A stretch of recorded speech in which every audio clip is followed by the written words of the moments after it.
एक आदमी अपनी पत्नी से बहुत परेशान था। ऐसे तो सभी आदमी परेशान रहते हैं, वह बहुत ज्यादा परेशान था। धार्मिक आदमी था और पत्नी बड़ी अधार्मिक थी। यह बड़ा उल्टा मामला है, होता अक्सर उल्टा है। पत्नी धार्मिक होती है और पति अधार्मिक होते हैं, लेकिन सब संभव है। वह आदमी तो धार्मिक था, पत्नी अधार्मिक थी। और मेरी सोच में ऐसा आता है कि दोनों में से एक ही धार्मिक हो सकता है। असल में दोनों एक साथ हो ही नहीं सकते। एक कुछ हो जाएगा तो दूसरा उसके विपरीत हो जाएगा। शायद पति पहले धार्मिक हो गया तो पत्नी धार्मिक होने से बच गई, लेकिन पति रोज कोशिश करता कि पत्नी धार्मिक बन जाए, किसी तरीके से धार्मिक बना लूं। अब धार्मिक आदमी में एक बुनियादी खराबी होती है, दूसरों को अपने जैसा बनाने की। और यह कहीं ना कहीं बहुत खतरनाक बात है। यह हिंसा की बात है। किसी और को अपने जैसा बनाने की चेष्टा बड़ी बुरी है। किसी को हम अपनी बात समझा दें, इतना काफी है। लेकिन किसी को हम अपने जैसा बनाने के लिए उसकी गर्दन पकड़ लें तो यह बहुत तरकीब है दबाने की, सताने की, जिसको कहें कि एक आध्यात्मिक प्रकार की हिंसा है। जो सभी गुरु यही काम करते हैं, सभी मौलवी यही काम करते हैं। इसलिए गुरुओं और मौलवियों से ज्यादा हिंसात्मक आदमी खोजना मुश्किल है। किसी की गर्दन पकड़ कर वे उसको ढालने की कोशिश करते हैं। सब कुछ बिल्कुल थोप देते हैं कि यह खाओ, यह पियो, ऐसे सो, ऐसे उठो, ऐसे जगो, ऐसे कपड़े पहनो, ये करो, वो करो। और वह सब थोप कर वह उस आदमी को मार डालते हैं। तो पति भी बड़ा उत्सुक था। असल में दूसरे को धार्मिक बनाने में मजा भी बहुत आता है। खुद धार्मिक बनना तो बड़ी क्रांति की बात है, लेकिन दूसरों को धार्मिक बनाने में बड़ा संतोष मिलता है, क्योंकि दूसरे को धार्मिक बनाने में हम तो धार्मिक पहले से ही स्वीकृत हो जाते हैं। अब दूसरों को बनाने की बात रह गई। लेकिन पत्नी थी, सुनती ही ना थी। तो उसने अपने गुरु को कहा कि मेरी पत्नी को बदल दें, एक दिन मेरे घर आएं और मेरी पत्नी को समझाएं। तो सुबह सुबह ही 5 बजे होंगे, उसका गुरु उसकी पत्नी को समझाने उसके घर पहुंच गया। अब सुबह सुबह का समय था। पत्नी झाड़ू लगा रही थी, घर के बाहर सीढ़ियां साफ कर रही थी। गुरु ने उसे वहीं रोका और कहा कि मैंने सुना है कि तुम्हारे पति कहते हैं कि तुम बड़ी अधार्मिक हो, पूजा नहीं करती हो, प्रार्थना नहीं करती हो। घर में मंदिर बनाया है पति ने, उसमें जाती नहीं हो। अब सुबह 5 बजे हैं, पति मंदिर में बैठे हुए हैं जाकर। पत्नी बाहर साफ कर रही है, झाड़ू लगा रही है।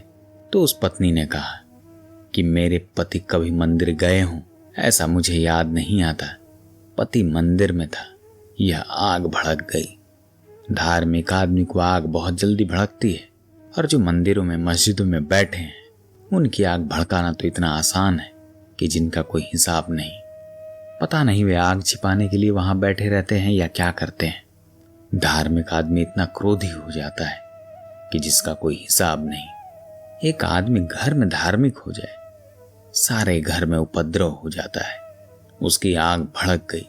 अपना मंत्र भी पूरा भी नहीं कर पाया था, उसने जल्दी जल्दी मंत्र पूरा किया कि यह क्या सरासर झूठ हो रहा है। मैं मंदिर में हूं और मेरी पत्नी द्वार के बाहर मेरे गुरु से कह रही है कि वह कभी मंदिर गए हों ऐसा मुझे मालूम नहीं पड़ता। अब गुरु ने कहा, क्या कहती हो, वह तो निरंतर मंदिर में जाते हैं। तो पति ने वहां मंदिर से जोर जोर से राम राम की रट लगानी शुरू कर दी ताकि गुरु को सुनाई दे दे। और गुरु ने सुना भी। उसने कहा कि देखो, वह इतनी जोर जोर से राम राम की रट लगा रहा है। अब उसकी पत्नी ने कहा कि इस रट से आप भी धोखे में आ जाते हैं, हद हो गई है। जहां तक मैं समझती हूँ रट तो वे लगा रहे हैं, लेकिन जहां तक मैं समझती हूँ वे मंदिर नहीं गए हैं, वे किसी दुकान पर गए हैं और जूते खरीद रहे हैं। पति की तो हद हो गई, गुस्से की सीमा से बाहर हो गई बात। मंत्र मंत्र छोड़कर बाहर दौड़ आया और कहा कि क्या सरासर झूठ हो रहा है, मैं मंदिर में बैठकर प्रार्थना कर रहा हूं। उसकी पत्नी ने कहा कि थोड़ा और गौर से देखें, सच में आप प्रार्थना कर रहे थे? ऐसा लग रहा था कि जूतों की दुकान पर जूता खरीद रहे हैं। झगड़ा तो नहीं हो गया जूते वाले से?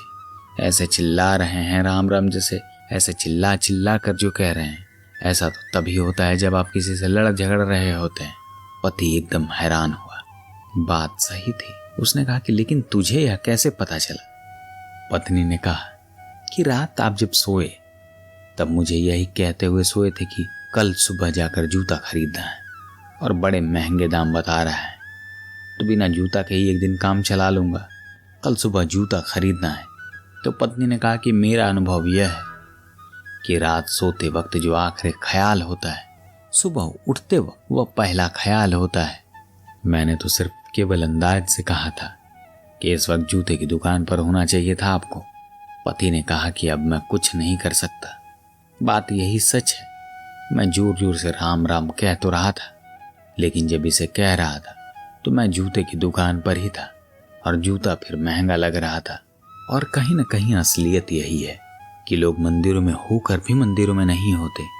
किसी को अपने व्यवसाय की चिंता होती है, किसी को अपने घर परिवार की, कोई किसी के बारे में सोच रहा होता है, कोई मंदिर में बैठकर ही किसी से अपनी दुश्मनी निभा रहा होता है, तो कोई अंदर में खुद से ही लड़ रहा होता है।